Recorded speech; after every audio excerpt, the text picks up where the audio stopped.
खुलुमबाय बे समाव बडोलेण्ड इंखं टेलिभिजननि स्टुडिय'आव आं मिथिका नार्जारी दिनै मोनाबिलिनि गाहाय रादाबफोराव दङ दावबायारिफोरनि थाखाय मोनसे गोजोनथाव खौरां माहारियारि बिफा महात्मा गान्धीनो मान बावदों प्रमद बर'आ भेरगावआव इन्डोनेशियायाव फुटबल गेलेनाय समाव गावजों गाव दाङाबाजिजों बुलाय सोलाय जानानै सा 120 नि जिउ खहा आरो गोबां जोखोम उत्तर प्रदेशआव ट्रेक्टर जाब्रबथायजों सा 22 सुबुंनि जिउ खहा बाक्सा जिल्ला दुलाराय बर' फरायसा आफादाबो गान्धी जयन्ती सानसेनि हाबाफारिजों फालिदों एबसुआ महात्मा गान्धी आरो बड'फानि मोन्थोरजों बर' हारिनि जेंनाफोरखौ सुस्रांलांगोन बुंदों खनीन्द्र बसुमतारी दानिया फै आबुं रादाबाव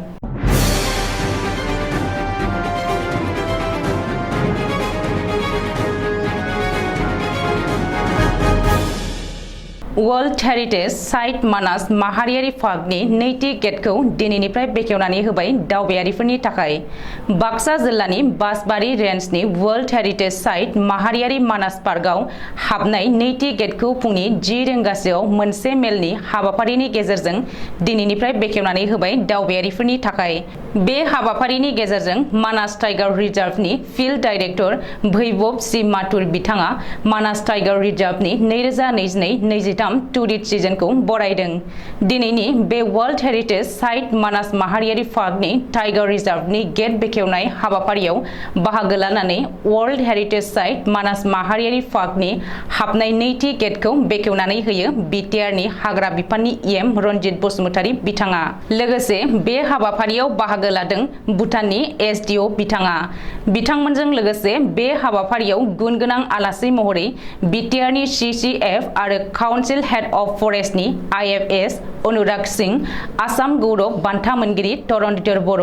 बासबारि रेन्जनि रेन्जार बाबुल ब्रह्म भुवाफारा रेन्जनि रेन्जार कामेश्वर बर' बिथांमोना बाहागो लादों लोगोसे माहारियारि मानास पार्कजों सोमोन्दो थानाय जिप साफारि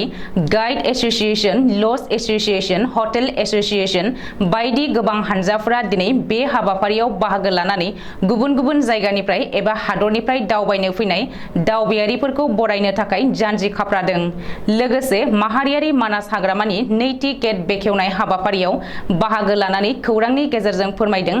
दिनै माहारियारि मानास हाग्रामानि नैथि गेट बेखेवनाय हाबाफारिखौ 2 अक्ट'बर गान्धी जयन्तीजों लोब्बा लाखिनानै खुंफुंनाय जादों मानोना महात्मा गान्धीआ बुहुमाव गोजोन गोरोबथा गायसंनो नागिरदोंमोन आरो थिग बेबायदिनो बड'लेण्डआवबो गोजोन गोरोबथा लाबोनो हाबाय एबा बिटिआरनि मावफुं सोद्रोमा प्रमद बर' बिथाङा बड'लेण्डखौ गोजोन हादर होननानै फोरमायदों बे गोजोन गोरोबथाजोंनो सोमोन्दो लाखिनानै माहारियारि मानास हाग्रामानि गेजेरजों दावबायारिफोरनि सायाव सोनारनानै माखासे राङारि हेफाजाब मोनगोन बेखौ नोजोर बोनानै बेखेवनाय जादों होननानै खौरांनि गेजेरजों फोरमायदों दिनै 2 अक्ट'बर माहारियारि बिफा महात्मा गान्धीनि जोनोम सान बे सानजों लोब्बा लाखिनानै दिनै भेरगाव महकुमानि मावख'नि लांगोनायाव थानाय महात्मा गान्धीनि मुसुखायाव गोजोन आरो खौसेथिनि मोन्थोरजों अहिंसा दिवस सान महरै फालिदों भेरगाव जिल्ला इउपिपिएलनि गाहाय नेहाथारि एन्टनि बसुमतारीया जागायनाय बिबार बावनाय हाबाफारियाव बिटिआरनि गाहाय खुंगिरि प्रमद बर'आ बाहागो लायो बिथांजों लोगोसे इएम दावबायसा बर' इएम सन्जित थाटी एमसिएलए दिलीप कुमार बर' एमसिएलए भवेन्द्र बर' भेरगाव महकुमा बेंगिरि दीपक पुया बिथांमोनजों लोगोसे जिल्ला इउपिपिएलनि दैदेनगिरि नन्दराम बर' जिल्ला आफादगिरि निर्मल बर' आइजो गांखंनि आफादगिरि लपिता कसारी मिरु इउपिपिएल आइजो दैदेनगिरि मरियाम टप्प बिथांमोना ज'यै बाहागो लानानै माहारियारि बिफा महात्मा गान्धीनि अहिंसा दर्शनखौ गोसोखांनानै बिबार बावो इन्डोनेशियानि सानजा बाहागो जाफा प्रभिन्सआव फुटबल टुर्नामेन्ट गेलेनाय समाव गावजों गाव नांलाय खमलाय जानानै गासै सा 129 सुबुंनि जिउ खहा जादों जाफा प्रभिन्सनि डिजिपि निक अप्टिया खौरांगिरिनि सिगाङाव फोरमायनाय बायदिब्ला जाफानि कान्जारातो स्टेडियामाव शनिबारखालि जाफा स्पर्ट्स क्लाब आरो आरिमा स्पर्ट्स क्लाबनि गेजेराव फुटबल टुर्नामेन्ट गेलेनाय जादोंमोन बेवहायनो जेन्नाय हानजा आरिमा क्लाबनि हानजाया स्पर्ट्स अथरिटि आरो जाफा हानजानि सायाव गाग्लोबो जायनि जाहोनाव जायगायावनो सा 34 सुबुंनि जिउआ स्टेडियामावनो जोबखादों आरो 2 पुलिसा थैनो गोनां जादों आद्रा माखासेया हस्पिटालाव थैहैदों। बे जाथायनि सायाव इन्डोनेसियानि स्पर्ट्स मन्त्रि जाइनुद्दिन आमादिया जोबोद दुखु मोननाय फोरमायदों। उत्तर प्रदेशनि कानपुर जिल्लानि खातामपुराव गंसे ट्रेक्टरा ट्रलिजों लोगोसे मोनसे फुख्रियाव गलांनायाव गासै सा 22 सुबुंनि जिउ खहा जादों। सुलुङाव फोरमायनाय बायदिब्ला शनिबारखालि मोनाबिलि समाव उन्नाव जिल्लानि चन्द्रिका देवी मन्दिराव जानाय राम नवमी मेलानिफ्राय फैफिननाय समाव बे जाथाया जादों। गाहाय मन्त्रि नरेन्द्र मदिया टुइट खालामनानै दुखु मोननाय फोरमायनायजों लोगोसे थैनाय नखरनो गासै 2 लाख रां आरो जोखोम जानायफोरनो 50,000 रां होगोन होननानै फोसावदों। दिनै माहारिनि बिफा महात्मा गान्धीनि 153थि जोनोम सान। बिथां गेदेमानि जोनोम सानखौ भारत हादरनि गोबां हादोरसा आरो ओनसोलफोराव बायदि मेहेर गोनां हाबाफारिजों फालिनायखौ नुनो मोन्दों। बे सानजों लोब्बा लानानै बाक्सा जिल्ला दुलाराय बर' फरायसा आफादाबो बरिमाखा दख'रा दुलाराय बर' फरायसा आफादनि बेन्दोङाव थानाय जावलिया देवान गेलेग्रा फोथाराव जिल्लानि बेन्दोंनि दाब दाब दख'राफोरखौ लानानै फालिनायखौ नुनो मोनो। बे फालिनाय हाबाफारिनि बायदियै दुलाराय बर' फरायसा आफादनि गोथार फिरफिलाखौ बिरहोयो बाक्सा जिल्ला दुलाराय बर' फरायसा आफादनि आफादगिरि उमेश दैमारिया। लोगोसे माहारियारिनि गोथार फिरफिलाखौ बिरहोयो बर' थुनलाइ आफादनि सोद्रोमा अतुल चन्द्र सोरगियारिया। महात्मा गान्धीनि मुसुखायाव बिबार बावजेनो बाक्सा जिल्ला बर' थुनलाइ आफादनि आफादगिरि शरत चन्द्र रामसियारिया। हाबाफारि बायदियै बरिमाखा जुनियर कलेजनि गोरायुं सनेश्वर नार्जारिया गोजोननि थाखाय जरासे गुफुर फारौखौ बिरहोयो।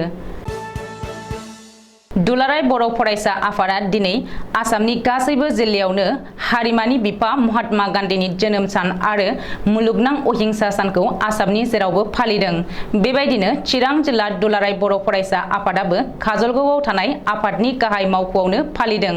हाबाफारि बायदियै फुङाव गोथार आरजखौ जागायनानै एबसुआ माहारियारि आरो गोजोननि फिरफिलाखौ बिरहोयो भारियै राजुकुमार मोसाहारि आफादगिरि चिरां जिल्ला एबसु, रिंखां मोसाहारि एडिसि चिरां आरो कुमुद नार्जारि बोसोनगिरि चिरां जिल्ला एबसुआ।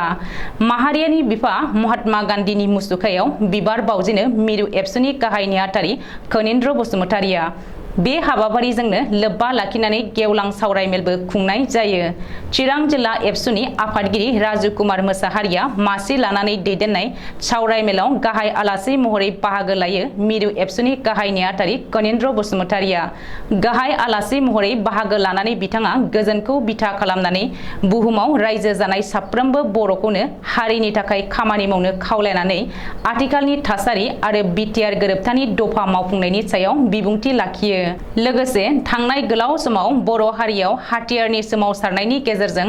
माखासे दाबिफोरखौ मोनफुंनो हादोंब्लाबो नाथाय हारियाव गोबांखौनो खोमानो गोनांबो जादों होननानै एबसुआ महात्मा गान्धी आरो बड'फानि मोन्थोरजों बर' हारिनि जेंनाखौ सुस्रांलांगोन होननानै गावनि बिबुंथिनि गेजेरजों दाजाबदेरनानै बुंबावो। हाबाफारियाव ट्राइबेल संघनि बोसोनगिरि जगेन नार्जारिजों लोगोसे चिरां आरो बिजनी जिल्ला बर' थुनलाइ आफादनि दैदेनगिरिफोर, चिरां आरो बिजनी जिल्ला ट्राइबेल संघनि दैदेनगिरिफोर, चिरां आरो बिजनी जिल्लानि बर' समाज आफादनि दैदेनगिरिफोर, ओनसोलनि मेलेमजिबि आरो रायजो राजाफोरजों लोगोसे मिरु एबसुनिफ्राय फारियै सुबुं फोनांजाब नेहाथारि अबिद नार्जारि, थुनलाइयारि नेहाथारि समित नार्जारि, लोगो थुनलाइयारि नेहाथारि मनिराम बरगयारि आरो लोगो गेलेमु नेहाथारि मिनिसोरां ब्रह्मआबो बाहागो लायो। बाक्सा जिल्ला दुलाराय बर' फरायसा आफादाबो महात्मा गान्धीनि जोनोम सान आरो मुलुगनां अहिंसा सानखौ बरिमाखायाव थानाय जावलिया देवान फोथाराव खुंफुंदों। बे हाबाफारियाव गाहाय आलासि महरै मिरु एबसुनि बोसोनगिरि खुंख्रा सरगियारिया आरो बुंथिगिरि महरै मिरु एबसुनि लोगो आफादगिरि रोमदोन बसुमतारिया बाहागो लायो। गुबुन फारसेथिं क'क्राझार जिल्ला दुलाराय बर' फरायसा आफादाबो महात्मा गान्धीनि जोनोम सान आरो मुलुगनां अहिंसा सानखौ बासबारि दख'रा एबसुनि लांगोनायाव फालिनाय जायो। बे हाबाफारियावनो गाहाय आलासि महरै बाहागो लायो मिरु एबसुनि लोगो गाहाय नेहाथारि दिनेश ब्रह्मआ आरो बुंथिगिरि महरै बाहागो लाबावो मिरु एबसुनि बुंथिगिरि जनक उजिरा। दिनै मोनाबिलिनि रादाबा एसेनोसै। गोजोन्थों।